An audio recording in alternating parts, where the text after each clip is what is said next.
I know what it's like when sadness seems to be the only faithful companion you have.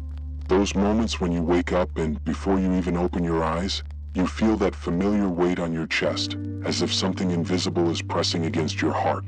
You get up, make breakfast, brush your teeth, but every movement seems to require a superhuman effort.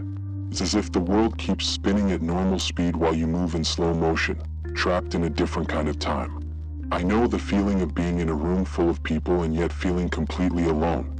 When the laughter around you sounds distant, almost as if it's coming from another place, another time. You smile, you join in the conversation, but there's an invisible wall separating you from the others.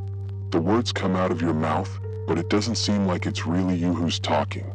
It's as if you're observing your own life from the outside, like a spectator watching a film you didn't choose to see. The nights are always the hardest, aren't they? When the world goes silent and there are no more distractions to drown out your thoughts.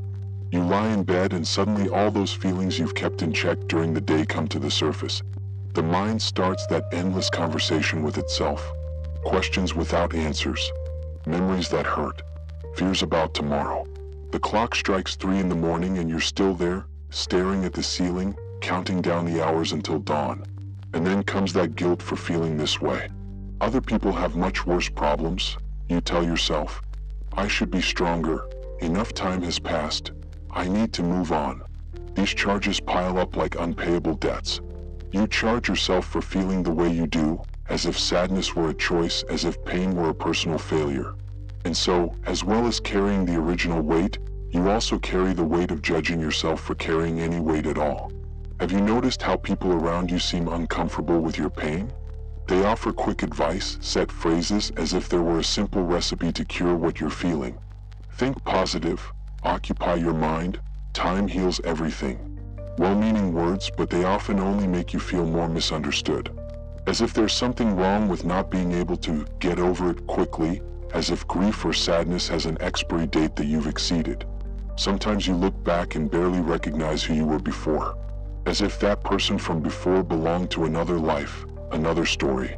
You remember what it was like to feel joy without effort, to laugh without that twinge of guilt, to make plans without that background of fear. Do you know what's strangest? Somehow, this memory of who you were hurts as much as the loss itself.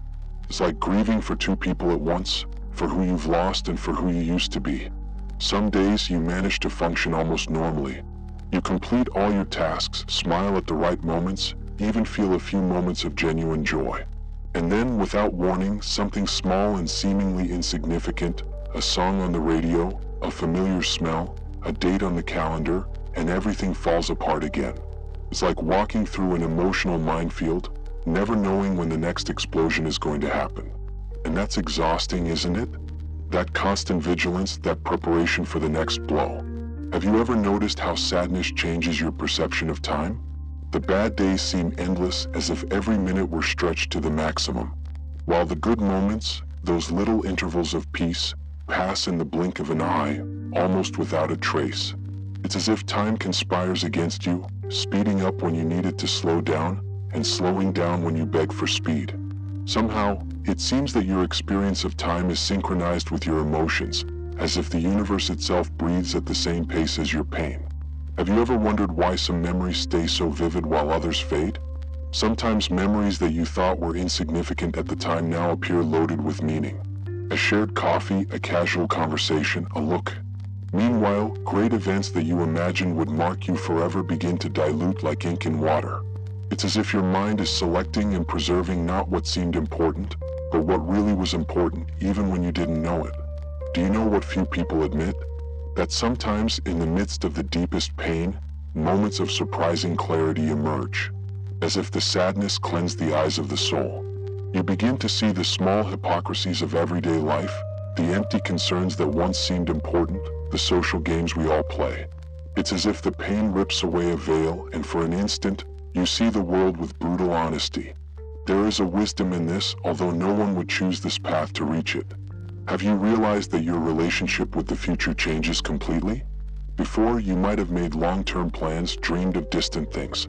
Now, the future seems both frightening and irrelevant. It's hard to plan for next week when you can barely get through today. And there's a strange duality to it. On the one hand, a fear of what's to come, on the other, an indifference. What difference does it make, you think? And yet, somewhere deep down, a part of you continues to hope for something, even if you don't know exactly what. What hardly anyone realizes is that your pain is silently and invisibly transforming you. Like water that sculpts stone drop by drop, your tears are sculpting something inside you. People look and see only someone suffering, but they can't see the deep work that is going on beneath the surface. There is a kind of beauty being formed in the dark, like crystals growing in the depths of a cave. I can tell you that this process, however painful, is not without purpose. Deeper waters reflect the stars more clearly. Have you ever observed how nature deals with disaster? After a forest fire, the ground is covered in ash. Everything looks dead and lifeless. But those same ashes nourish the soil in ways that nothing else can. There are seeds that only germinate after passing through the fire, as if the trauma were a necessary condition for their awakening. The devastation becomes the cradle of a new forest, stronger and more resilient than the previous one. I don't say this to diminish your pain, but to suggest that perhaps there is a natural process going on inside you that we can't yet see. Have you ever noticed the tides? They move back and forth in a constant, ancient rhythm. The beach doesn't resist, it doesn't fight against the water that comes and goes. It simply receives, accepts, and adapts. And in this process of acceptance, the sand is molded into patterns of extraordinary beauty. Sometimes I wonder if there isn't a wisdom in this, in the ability to allow the waves of life to touch us completely, without resistance, knowing that just as the high tide always recedes, so the moments of intense pain don't remain forever at their maximum intensity. They come, do their work, and slowly recede, leaving transformative marks. There is a story about a traveler who, caught in a terrible storm, took shelter in a dark cave. For hours, all he could do was sit in the dark, listening to the howling wind and merciless rain outside. Completely lost and with no possibility of continuing his journey, he was forced to wait. It was in that cave, isolated and powerless, that he began to hear the trickle of water on the rocks. And in this simple, rhythmic, constant sound, he found a kind of music he had never noticed before. The storm forced him to stop and listen to what, in normal times, he would never have realized. Have you ever cooked a delicate dish, one that requires low heat and a long time? There's no hurrying certain processes. Trying to turn up the heat only results in a dish that is burnt on the outside and raw on the inside. True transformation requires that constant, patient heat that works slowly, allowing the flavors to develop in their own time. Your pain can't be rushed either. It has its own rhythm, its own inner wisdom. And just like that cook who trusts the process and respects the time it takes, perhaps we can learn to trust that there is an intelligence at work in the deepest layers of our experience. Look at a tree in different seasons. In autumn, it sheds its leaves not out of weakness, but out of wisdom. It realizes in its silent intelligence that it needs to release what it can no longer sustain in order to survive the coming winter. Those leaves that were once her glory become a weight that would consume precious energy. There is an impressive beauty in this surrender, in this ability to let go. Winter then comes, seemingly cruel, and the tree remains naked, vulnerable, exposed. But it is precisely in this state of apparent fragility that it finds the strength to focus its energy on its roots, silently preparing for a new expression of life. Have you ever noticed how certain songs only ring true when played on specific instruments? The deep lament of a cello, the sweet melancholy of a saxophone, the raw simplicity of a guitar strummed in solitude. Some feelings can only be expressed through certain voices. Perhaps your sadness is like a specific musical note that needs to be played. It's not the wrong note, it's just part of the wider composition of your life. And just as a musician doesn't try to force an instrument to produce sounds it wasn't made for, perhaps we can accept that certain feelings simply need to be expressed the way they are, without haste, without judgment. There is an old story about a potter who worked with a special type of ceramic. Unlike other craftsmen, he didn't discard pieces that cracked during the firing process. Instead, he carefully studied each crack, each imperfection, and then worked with them, incorporating them into the final design.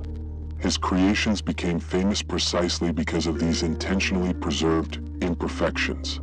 Buyers realized that there was a beauty there that couldn't exist in perfect pieces. It was as if the cracks told a story that perfection could never tell. Have you ever watched the sky during a long car journey? How it changes constantly without ever repeating exactly the same pattern of clouds, the same quality of light. Sometimes it's a clear blue that seems infinite. Other times it's laden with heavy clouds that threaten a storm. Beauty is to be found in all these manifestations, in clarity and darkness, in open skies and heavy clouds. We don't say that the cloudy sky is wrong or that it should get better. We accept that this is simply one of its many faces. Perhaps we can look at our emotions with the same acceptance we have when looking at the sky. When someone breaks a bone, the body immediately begins a fascinating process of regeneration. Interestingly, the bone that is rebuilt after a fracture usually becomes stronger at the site of the break. Fragility is transformed into strength. It's not that the trauma is good, the pain is real, the temporary limitation is real. But the body has an intrinsic wisdom that turns injury into an opportunity to create something even more resistant. There is something miraculous about this biological capacity that perhaps mirrors a similar process in our emotional lives.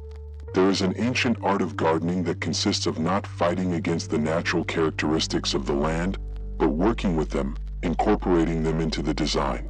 A great gardener doesn't see a rocky outcrop as an obstacle to be removed, but as an element to be integrated, emphasized, celebrated. Rocks that seemed like impediments become focal points of beauty in the finished garden. I see a lot of people trying to remove parts of their experience, as if they could simply scrape away the pain like removing a stone from the path. But perhaps the wisdom lies in learning to incorporate, to work with what is present. Have you ever paid attention to the process of pearl formation? They begin with an irritant, a grain of sand that invades the inside of the oyster. The oyster can't expel this invader, so it does the only thing it can. It surrounds the rough grain with layers and layers of nacre. It's not a quick fix, it takes years. And during all this time, what was initially a source of irritation and discomfort is transformed into something of extraordinary beauty. The oyster doesn't eliminate the problem. It transforms it through a slow and constant process of involvement. I have observed how rivers find their way through the landscape. When a river encounters an obstacle, it doesn't stop, give up, or try to force its way through the solid rock. Instead, it simply flows round. Sometimes this means making a big diversions, creating a new course that is completely different from the original. And in this process of adaptation, the river carves out valleys of incredible beauty. The obstacles don't stop the water from flowing, they just determine the unique shape the river will take. Every watercourse in the world has its own path, its own story, molded by the specific obstacles it has encountered on its journey. Have you ever noticed how we notice more details in familiar places when we're sad? The path we walk every day suddenly reveals little wonders we had never noticed before. The particular texture of a tree's bark, the pattern of cracks in a pavement, the distant sound of a bell that has always been there. It's as if sadness slows down our internal time, creating a space where previously invisible things can finally be seen. It's not that these details didn't exist before, we were simply moving too fast to notice them. Grief has this strange ability to adjust our perceptual lens. There's a reason why so many people report moments of great creativity during periods of deep sadness. When the surface of life is broken, something in the deepest layers of being is released. Poets, musicians, painters, so many have found an unexpected source of expression in the turbulent waters of sadness. It's not that sadness is necessary for creativity, but there is something about the vulnerable state that allows certain internal barriers to dissolve. The protections we normally hold up are temporarily torn down, and a rawer truth finds its way into expression. Have you ever noticed that during periods of great pain, our perception of who we really are can change dramatically?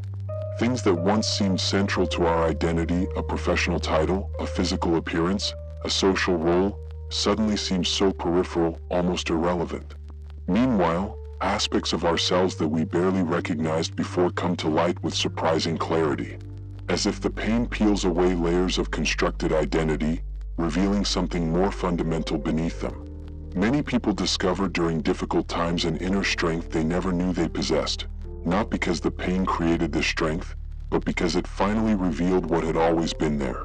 When I walk through ancient forests, it always strikes me how the most majestic trees often bear the most visible marks of adversity.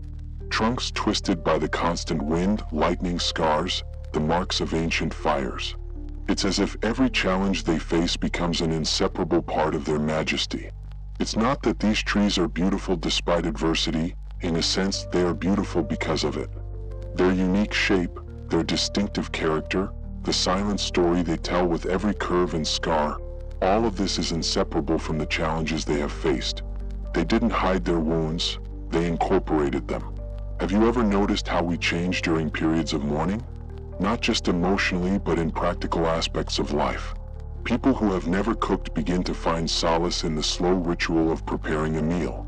Others discover gardens, walks at dawn, diary writing, carpentry. It's as if, when a familiar channel of expression is blocked by pain, the energy of life needs to find new ways to flow. And in these detours, we discover capacities and pleasures that we might never have found otherwise. Not that loss is necessary for this growth, but sometimes it opens doors that we didn't even know existed. There is a subtle but profound difference between resisting pain and welcoming it. When we resist it, we tense up against it, we spend energy fighting it, we create an internal division between me and my pain. It's exhausting and paradoxically tends to prolong suffering. But welcoming doesn't mean liking or seeking out the pain. It simply means creating space for it to exist, without adding layers of judgment, resistance, or identification. It's like opening the windows to a storm instead of fighting to keep them closed. The storm remains a storm, but it passes through you instead of crashing against you. There is a surrender there that is not resignation, but a profound form of wisdom. One of the unexpected gifts of deep sadness is the dissolution of boundaries between ourselves and others. When our hearts are broken, something in us becomes more permeable, more open to the pain of the world. You notice the cashier at the supermarket with deep circles under his eyes, the old man alone on the bench in the square, the tired mom on the bus, and suddenly they are no longer just peripheral figures. You really see them, you recognize in them your own vulnerable humanity. Sadness has this strange effect of breaking the illusion of separation. What was once my pain and their pain begins to be perceived as simply the pain we share as humans. Have you ever noticed how your priorities change when you experience a significant loss? Things that seemed vitally important, a promotion at work, a bigger house, the judgment of strangers, suddenly seem so insignificant. Meanwhile, what previously went unnoticed, the quality of a conversation, the comfort of shared silence, the generosity of a small gesture, acquires an almost sacred value. It's as if sadness adjusts the internal calibration of what really matters. It's not that you've lost ambition or purpose. You've simply gained greater clarity about where to invest your limited energy. There is a natural tendency to want to fix sadness, as if it were a technical problem to be solved. But what if, instead of trying to solve the pain, we simply witnessed it? There is a crucial difference between being consumed by sadness and observing it with a compassionate conscience. It's like the difference between drowning in a river and floating on it. The water is the same, but the relationship with it is fundamentally different. This quality of inner witness allows us to be with the pain without being completely defined by it. It's a subtle space, but in it we find an unexpected freedom. One of the most profound discoveries we make during difficult times is realizing how much of our suffering comes not from the pain itself, but from resisting it. It's like swimming against the current instead of learning to navigate it. We fight against what is, spending precious energy wishing things were different, rehashing alternative scenarios, blaming ourselves or others. In moments of clarity, we realize that we can let go of this struggle. Not to passively resign ourselves, but to release the energy that was trapped in the fight and redirect it towards skillfully navigating the waters as they are, not as we would like them to be. What always strikes me is how, even in the darkest moments, small moments of beauty manage to penetrate. A bird singing outside the window when you're crying. The golden light of late afternoon falling on a familiar wall. The taste of a hot cup of tea when you haven't been able to eat anything all day. These moments are like small gaps of light entering a dark room. They don't eliminate the darkness, but they remind you that there is something beyond it. And sometimes that's exactly enough for the next step. We don't need to see the whole way, just enough for the next step. There's a story about a man who, devastated by loss, isolated himself from the world. Day after day, he sat alone in his abandoned garden. One morning, he noticed a single ray of sunlight breaking through the trees and illuminating a small area of ground. The next day, he returned at the same time and the ray of light was there again in the same place. Intrigued, he began to observe that particular spot. Weeks later, he noticed something green emerging exactly where the light hit every day. A forgotten seed, nourished by that one constant ray of light, was sprouting. He hadn't planted anything, hadn't tended the garden, and yet life was finding its own way. Sometimes all we need to do is bear witness. Have you ever noticed how different cultures deal with grief and mourning in completely different ways? In some places, mourning is expressed openly with loud weeping and public wailing. In others, it's a private, contained, and silent affair. Some traditions have mourning rituals that last for years, with specific clothing and daily practices. Others expect normal life to resume quickly. There is no universal right way to experience grief. Even within our own culture, each family has its own unwritten traditions about how grief should be expressed. Recognizing this frees us to find our own way, our own language for the experience we are going through. One of the most difficult challenges during times of deep sadness is dealing with the expectations of others. Friends and family, however well-meaning, often project their own discomforts and fears onto us. Isn't it time you moved on? You should go out more. I don't think it's healthy to stay like this. These phrases, even when said with love, carry assumptions about how our journey should be. There is wisdom in learning to listen to these voices without allowing them to define our experience. Like separating the wheat from the chaff, absorbing genuine care without internalizing expectations that don't serve your unique process. One of the most liberating discoveries is realizing that we don't need to have a coherent narrative about our pain. Modern culture has an obsession with making sense of everything, turning every experience into a story with a beginning, middle, and end, preferably with a clear lesson to be learned. But the truth is that some experiences are simply too big, too complex to be contained in neat stories. There is a deep honesty in admitting, I don't know what this means. I don't know if it means anything. I'm just living it. This openness to the mystery of our own experience can be extremely liberating. Have you ever thought about the natural rhythm of processing emotions? It's like breathing, there's inhaling and exhaling, contracting and expanding. There are times when we need to collect ourselves, dive deep into the experience, feel its full intensity. And there are times when we need to emerge, breathe, reconnect with the world around us. Ignoring any part of this natural rhythm creates imbalance. If we only dive in, we can drown in the intensity. If we only stay on the surface, the emotion remains unprocessed, surfacing at unexpected moments. Respecting this natural movement, knowing when it's time to dive and when it's time to surface, is one of the most important skills we can develop. There's an interesting phenomenon that happens when we go through prolonged periods of sadness. We start to recognize the pain in other people's eyes more easily. It's as if we develop a new sense, an expanded ability to perceive the nuances of human suffering around us. People who previously seemed simply grumpy, angry, or distant are now seen through a more compassionate lens. She must be facing something difficult, we think, where before we would have only judged superficial behavior. This is one of the secret gifts of sadness. It expands our capacity for human understanding beyond what we would ever have developed in easy times. One of the most common patterns I observe is how we tend to confuse identity with emotional state. I am sad slowly turns into, I am a sad person. It's a subtle but deeply significant change. In the first case, sadness is a passing experience we are having. In the second, it has become a definition of who we are. This fusion of state and identity can trap us in a loop where we start to see everything through the lens of sadness, interpreting every experience as confirmation of this new me. Remembering that you are the wide sky and your emotions are just passing clouds, some small and light, others large and heavy, can be profoundly liberating. Have you ever noticed how sadness changes our relationship with time? When we're suffering, the future seems both threatening and unreal. Making plans, something so natural before, now seems impossible or pointless. The past takes on a golden quality, even aspects that were difficult at the time now seem like lost gems. In the present, Well, the present often becomes an uncomfortable place to inhabit, so we oscillate between memories and anxieties. There is wisdom in realizing this pattern and gently refocusing our attention on the present moment, not because it is always pleasant, but because it is the only place where we can really live and where healing can take place. A metaphor that has always helped me understand the process of transformation through pain is to think of how a musical instrument is tuned. To tune a string, you need to create tension, not too much, not too little. The right tension produces the right note. Our life is like that instrument, and periods of difficulty create a natural tension that, if neither resisted completely nor intensified unnecessarily, can tune us to a deeper resonance with life.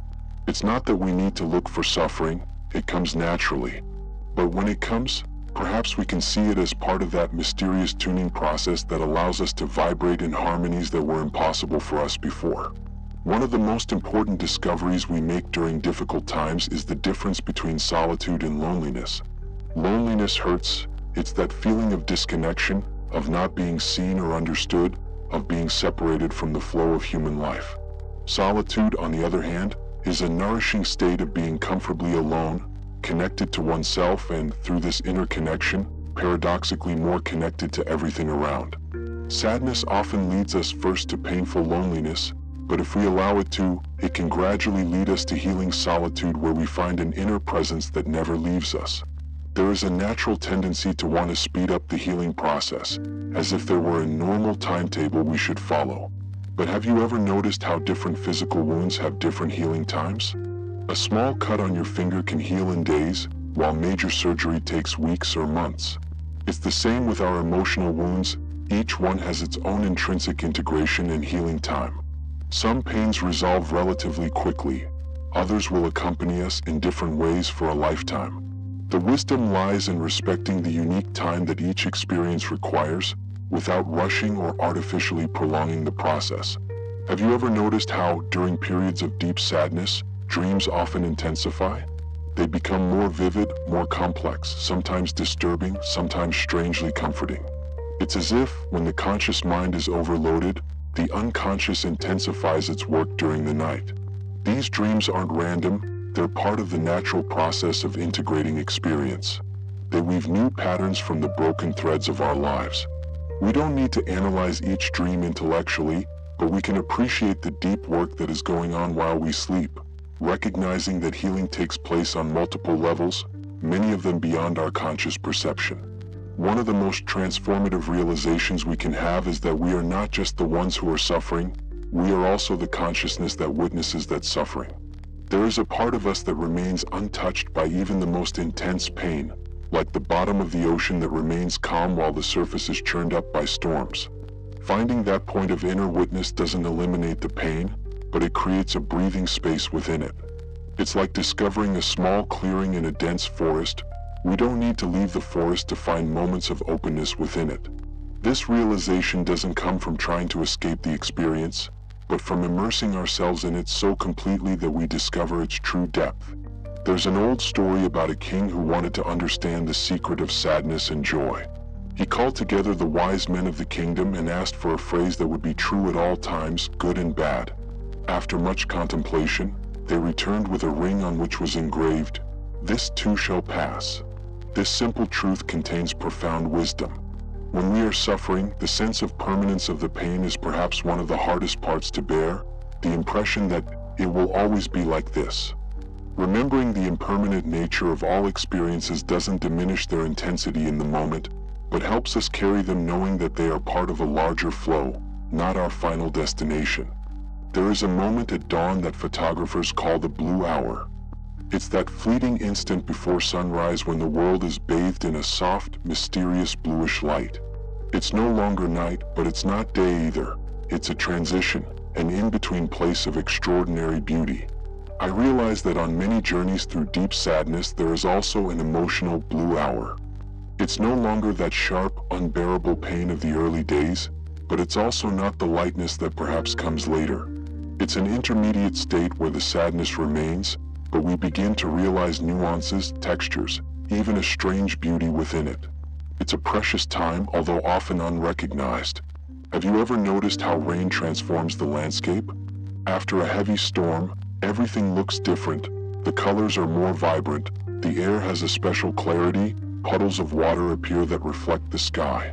Nothing has really been added to the landscape apart from the water, but this simple addition completely changes our perception of what was already there. Sadness can do something similar to our inner vision. It doesn't add anything fundamentally new to our lives, but it changes the way we perceive what has always been there. Relationships that we took for granted suddenly reveal their preciousness. Small moments acquire a density of meaning that we had never noticed before. There is an interesting phenomenon that happens when we look closely at the nature of sadness. We begin to realize that it is not a solid, consistent state, but rather a constantly changing flow of sensations, thoughts, and emotions.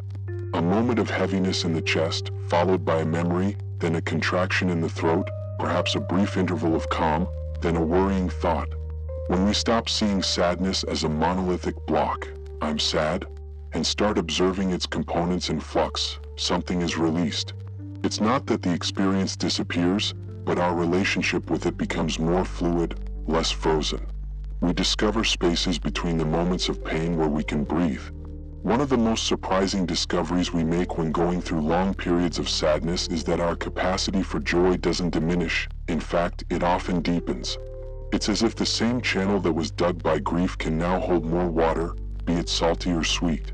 People who have experienced great loss often report moments of joy with an intensity they have never experienced before. It's not a naive or superficial joy, but something richer and more complex. A joy that doesn't deny the reality of pain, but somehow coexists with it. As if the heart, having been stretched by sadness, could now contain more of everything. Have you ever noticed how vegetation returns after periods of severe drought? When it finally rains, plants that seemed completely dead suddenly revive, and seeds that were dormant in the arid soil germinate with surprising vigor.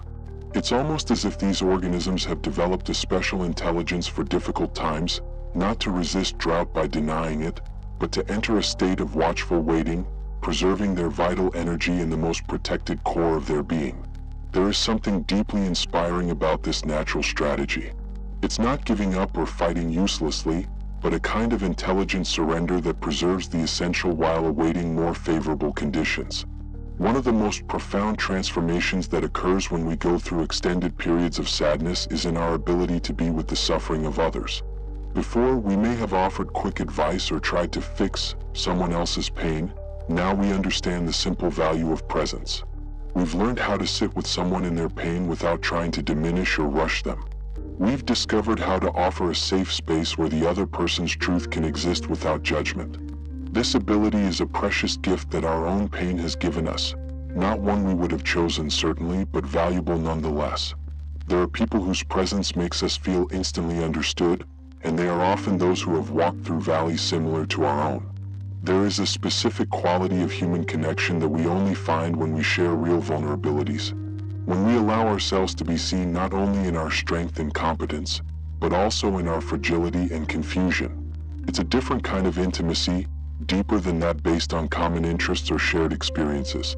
It's the kind of connection that happens when two people recognize in each other the same fundamental humanity, the same capacity to suffer and to love. These connections are often born at the most unlikely moments. An honest conversation with a stranger in a waiting room, a look of recognition exchanged with someone in a support group, an unexpected friendship that arises just when we feel most alone. Have you ever noticed how certain qualities can only be developed through the direct experience of specific challenges? Patience doesn't grow when everything happens in our ideal time. Compassion doesn't deepen when we've never witnessed or experienced suffering. Acceptance doesn't develop when everything always turns out exactly as we want it to. It's not that we need to look for suffering. Life brings enough challenges without us looking for them. But perhaps we can see these challenges not just as obstacles to be overcome or endured, but as the very means through which essential qualities in us are awakened and strengthened. One of the most liberating insights we can have is to realize that the integration of sadness does not mean its elimination. So many people ask themselves, when will I get over this? Or when will I get back to who I was before? But perhaps these aren't the most useful questions. Perhaps the real question is, how can I learn to carry this experience in a way that allows me to continue growing and loving? Great losses and sadness are not something we leave behind. They become part of our life's territory, features of our inner landscape. Over time, it's not that sadness disappears, we grow around it and through it. There's an old story about a young man who, devastated by a great loss, visited a wise old man on the mountain. "When will this pain pass?" he asked. The wise man asked the young man to go down into the valley and bring back two specific plants. One that grew in the open under the sun, and another that was only found in the dense shade of the forest. When the young man returned with the plants, the wise man said, "Notice how different they are. The plant in the sun is strong but rigid, a storm could break it. The shade plant is flexible and resilient, it bends but doesn't break.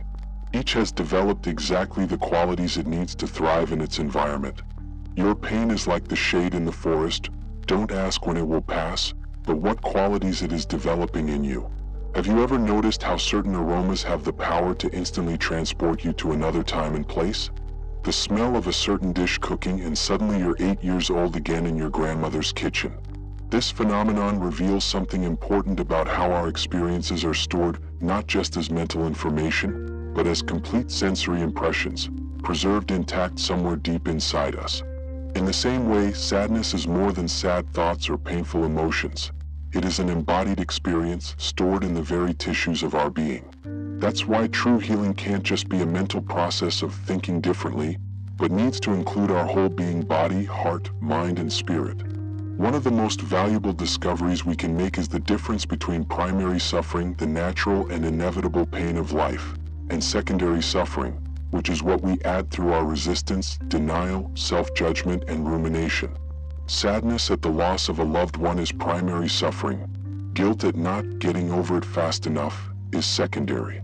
The pain of a chronic illness is primary. The constant anger over "why me" is secondary. We can't eliminate all suffering from life, but we can learn to reduce the additional suffering we create through our relationship with the original experience. This is not an exercise in forced positive thinking, but an honest discernment about what is essential and what is added. There is a quality of presence that we only find when we stop fighting what is. It's not passive resignation or defeatist acceptance. It's something completely different. It's the kind of acquiescence that says yes to reality as it is, not because we like it or chose it, but because we recognize that resisting what already is only divides our energy and attention. Paradoxically, it is only from this grounded yes, this willingness to meet life exactly as it is, that any authentic change can begin. Like the archer who needs to fully accept the target's current position before he can take effective aim. This is perhaps the most counterintuitive discovery on the journey through sadness, that the way beyond the pain goes straight through it, not around it. And so we come to what is perhaps the simplest and most profound truth about sadness. It is not a diversion from the path of life, it is the path itself. It is not an obstacle to full human experience, but an essential dimension of it. In a world that constantly offers us strategies to avoid, deny, or quickly transcend pain, there is revolutionary wisdom in simply recognizing sadness as just as legitimate and important an expression of life as joy. It's not something to be overcome, but something to be lived with awareness and an open heart. And perhaps when we stop fighting it like an enemy, sadness will reveal its own secret gifts, a depth of perception, an expanded capacity for empathy, a richer appreciation of the fragile and transitory beauty of everything we love.